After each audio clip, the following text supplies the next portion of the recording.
Hello friends, आप सभी का बहुत बहुत स्वागत है हमारे सोनी स्टिचिंग में। तो फ्रेंड्स, आज हम बताएंगे आपको ब्लाउज का पुराने ब्लाउज से कटोरी कट कैसे कटिंग करते हैं, साथ ही मेजरमेंट के साथ। तो चलिए सबसे पहले यहाँ पे इसकी लंबाई देखते हैं कि इसकी लंबाई कितनी है। तो इसकी लंबाई हमें 13.5 इंच मिली है। चलिए इसकी लंबाई तो पता चल गई। इसके बाद इसकी सीने की मेजर करनी है। तो यहाँ पे हमारी सीने 8 इंच की मिली। तो इसके चौथाई भाग हम करेंगे तो हमारा 34 साइज का ब्लाउज होने वाला है। और इसके बाद इसके बाजू को हम मेजर करेंगे। तो यहाँ पे पूरा फिटिंग बाजू हमें 4 इंच का मिला है। और इसके बाद हमें इसकी कमर की फिटिंग पता करनी है। तो इसकी कमर की फिटिंग हमें 14 इंच पे मिली है। तो ये 28 इंच का कमर फिटिंग हुआ। तो चलिए फटाफट हम मेन कपड़े को मार्किंग एंड कटिंग करते हैं। तो साथ आज हम आपको फ्रंट भी एंड बैक भी दोनों कटिंग करना बताएंगे। तो जैसा कि आप लोगों को यहाँ पे हमें बैक 13.5 मिला था, तो हम यहाँ पे 14.5 लेंगे, 1 इंच एक्स्ट्रा। और फ्रंट के लिए आप लोगों को तो पता ही होगा कि बैक से फ्रंट 1.5 इंच एक्स्ट्रा रहते हैं। तो यहाँ पे हम बैक फ्रंट के लिए 16 इंच रखेंगे, ठीक है। और इसके बाद देखिए हमें 16 इंच चाहिए था, तो हमारे यहाँ पे एक्स्ट्रा कपड़े हैं। तो यहाँ से मैं सीधा लाइन करते हुए इसको कटिंग करके छांट लेती हूँ। चलिए यहाँ पे हमें जितना चाहिए उतना मिल चुका है कपड़ा। इसके बाद हम यहाँ पे फ्रंट एंड बैक दोनों साइड लिख देते हैं ताकि आपको अच्छे से समझ में आए। और इसके बाद हमें यहाँ पे आर्म होल की कटिंग करनी है। तो सबसे पहले हम पुराने कपड़े को लेंगे और यहाँ से गले की नापिंग करेंगे कि कितना है हमारा गला। तो यहाँ पे 10 इंच है, तो हम यहाँ पे 11 इंच लेंगे, क्योंकि सिलाई मार्जिन में हमारा हाफ इंच गया होगा। तो यहाँ से हम 5.5 इंच पे लिए मार्किंग किए, देख सकते हैं। और आर्म होल के लिए हम यहाँ पे 6 इंच रख रहे हैं। और इस तरीके से हमें एक बॉक्स की तरह लाइनिंग ड्रॉ करनी है। और इसके बाद हमें यहाँ पे गुलाई में शेप लानी है।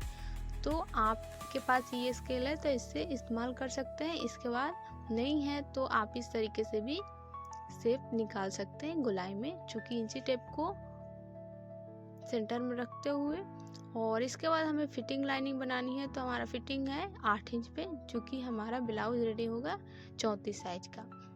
तो यहाँ पे मैं दोनों लाइनिंग सीधा ड्रॉ कर देती हूँ। और यहाँ से पता चल ही गया होगा कि हमें कहाँ से घुमाव देनी है। तो इस तरीके से घुमाव देते हुए आर्म होल की हम कटिंग कर लेंगे। तो एक साथ ही हमारा फ्रंट भी और बैक भी दोनों कटिंग हो जाएगा।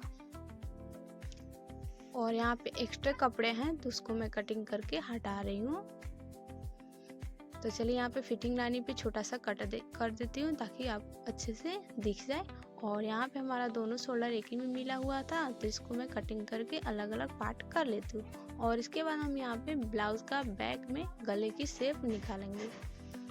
तो चलिए यहाँ पे हम कमर की फिटिंग कर लेते हैं। चूँकि हमें 14 इंच की कमर मिली थी, तो यहाँ पे इसकी चौथाई भाग करेंगे तो 7 इंच पे हमारा कमर फिटिंग होगा। और उसके बाद 1.5 इंच हम मार्जिन ले रहे हैं। और इसके बाद हमें करना है क्या, फिटिंग वाली लाइन को फिटिंग में मिलाएंगे और मार्जिन वाली लाइन को मार्जिन में मिला लेंगे अच्छे से। और बचे एक्स्ट्रा कपड़े को कटिंग करके छांट लेंगे।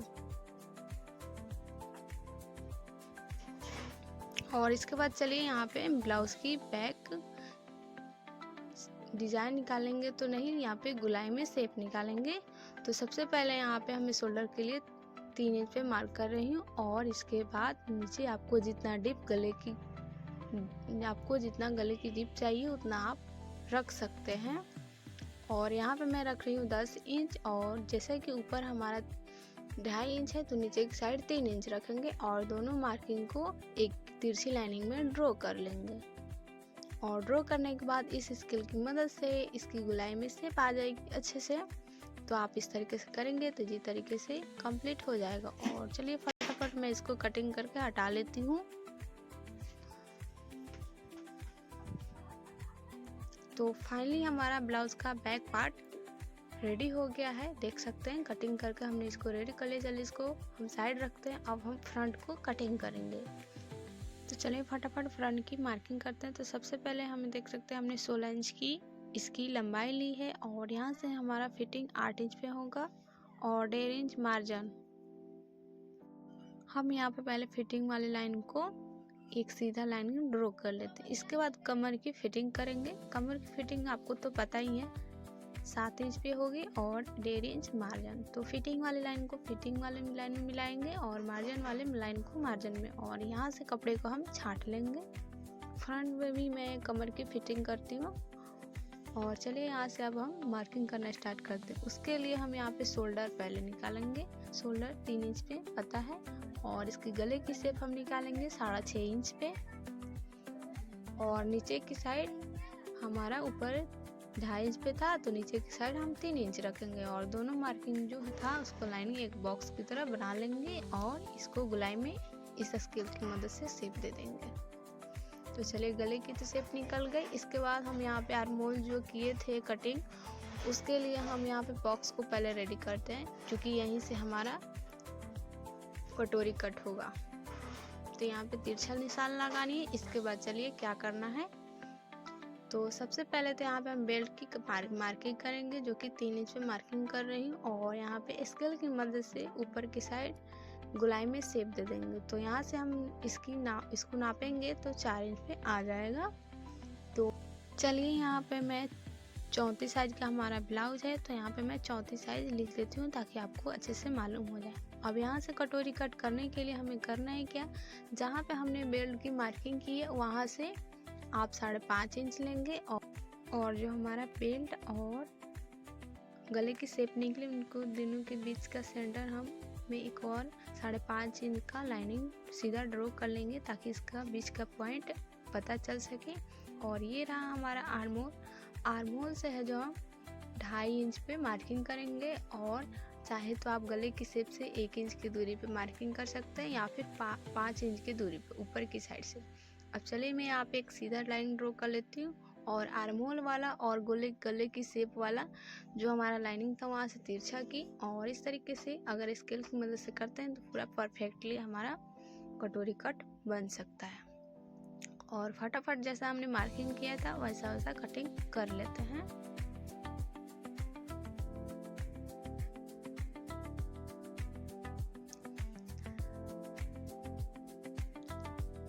अभी हमें और भी मार्किंग करनी होगी, जो कि हमारा जो कटोरी वाला कपड़ा निकलेगा उसमें और हमें एक्स्ट्रा कपड़े जो कि सिलाई मार्जिन में जाते हैं उसके लिए हमें अलग से कपड़े को मार्किंग करके कटिंग करनी पड़ेगी। ठीक है, और चलिए ये तो हमारा कटिंग हो चुका है। हम कटोरी के लिए एक्स्ट्रा कपड़े पे फिर से हम मार्किंग करके कटोरी कट करेंगे। तो यहाँ से हम जो हमने कटोरी कट किया था उसको तिरछाई में रखेंगे, सीधा नहीं रखेंगे, और यहाँ से 1 इंच 2 सूता एक्स्ट्रा कपड़े लेंगे, और जो हमारा छोटा वाला निकला है वहाँ से 1/2 इंच एक्स्ट्रा रखेंगे, और इसके बाद नीचे की साइड से हम 1.5 इंच एक्स्ट्रा लेंगे। ठीक है, और उसके बाद करना है क्या, इनको हमें मिलानी है इस तरीके से, और यहाँ पे कुछ तिरछाई में ही आएंगे, और एक्स्ट्रा में मार्क नहीं करनी है, ना ही एक्स्ट्रा कपड़े रखनी है, और इनको जैसा जैसा हम कर रहे हैं वैसा ही बिल्कुल करनी है। और यहाँ पे चूंकि देख सकते हैं हमारा मार्किंग थोड़ा तिरछा में आएगा। चलिए इसे हम इस तरीके से मिला लेते हैं, और ये जो हमारा बीच का पॉइंट आया है सेंटर हमारा, वो 3 इंच का रहना चाहिए। ठीक है, जैसा भी आपका कटोरी कट होगा वहाँ से हम 3 इंच पे ही रखेंगे इसको। और इसके बाद हमें करना है क्या, 1-1 इंच दोनों साइड से मार्क कर लेंगे। यही हमारा स्टिच होगा। चलिए जैसा जैसा हमने मार्किंग किया है वैसा बिल्कुल अच्छे से कटिंग कर लेते हैं इसको पहले, फिर हम आपको स्टिच करके भी दिखाएंगे कैसे इसे स्टिच करते हैं। और जैसा कि यहाँ पे हमने अच्छे से कटिंग कर लिया, और यहाँ पे सिलने के लिए हमने जो 1-1 इंच लिया था इसको हम अच्छे से देखेंगे कि हमारा दोनों कट एक बराबर आ रहे हैं कि नहीं। बिल्कुल इनको एक बराबर में ही रखनी है। और यहाँ से देखिए मैंने मार्क कर दिया तो आप लोगों को अच्छे से दिख भी रहा होगा। और जो हम सिलेंगे इसके बाद हमारा बिल्कुल अच्छे से कटोरी बन जाएगा। तो चलिए फटाफट मैं आप लोग को स्टिच करके दिखाती हूँ कि कैसे इसे स्टिच करनी है। तो जो कि हमने मार्किंग किया था सिलने के लिए, उसे हम सबसे पहले टक्स को स्टिच करेंगे। ये हमारा टक्स है, कटोरी में हमारा एक ही टक्स रहता है। और चलिए ये देखिए बिल्कुल गोलाई में अभी से ही दिख रहा है। इसके बाद हम इसको इस तरीके से उल्टे साइड से हल्के हाथ देते हुए सिलाई करें, नहीं कहीं पर भी हमें कपड़े को खिंचाव नहीं करनी है, हल्के हाथ से ही हमें इसे स्टिच करनी है। अगर कहीं पर भी आप खींचते हैं कपड़ा तो हमारा कटोरी फिनिशिंग के साथ नहीं आएगा। कहीं पर भी खिंचाव नहीं करनी है, हल्के हाथ से इसे स्टिच करनी है। तो देखिए यहाँ पे मैंने स्टिच कर दिया और इसके बाद इसके बेल्ट को हम यहाँ पे अटैच कर लेंगे। और बेल्ट अटैच करने के लिए 1/2 इंच एक्स्ट्रा रखिएगा, जो हमारा बैक बेल्ट वाला पार्ट रहता है।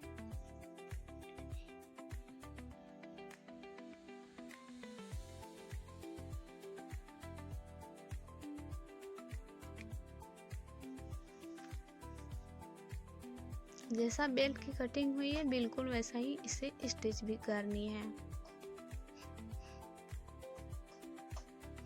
तो चलिए इसको हम पलट लेते हैं। तो हमारा कुछ इस तरीके से आया।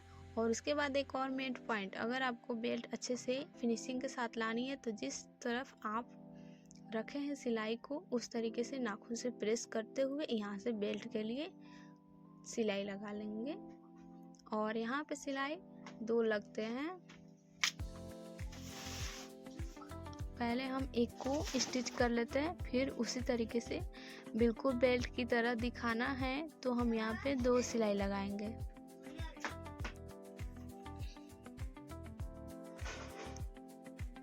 तो फाइनली फ्रेंड्स मैंने आप लोग को अच्छे से समझा दिया। आई होप कि आप लोग को समझ में भी आया होगा। जैसे कि अगर समझ नहीं आया तो आप प्रॉपर तरीके से लाइव वीडियो में समझाया हुआ था, आप लोग वहाँ पे देख सकते हैं। और यहाँ से हम पाइपिंग लगाएंगे। पाइपिंग को कैसे लगाते हैं मैं कल सुबह 12 बजे सिखाऊंगी, पाइपिंग को कैसे लगाते हैं। तो आज का वीडियो हमारा इतना ही रहता। मिलते हैं नेक्स्ट वीडियो में। Bye bye.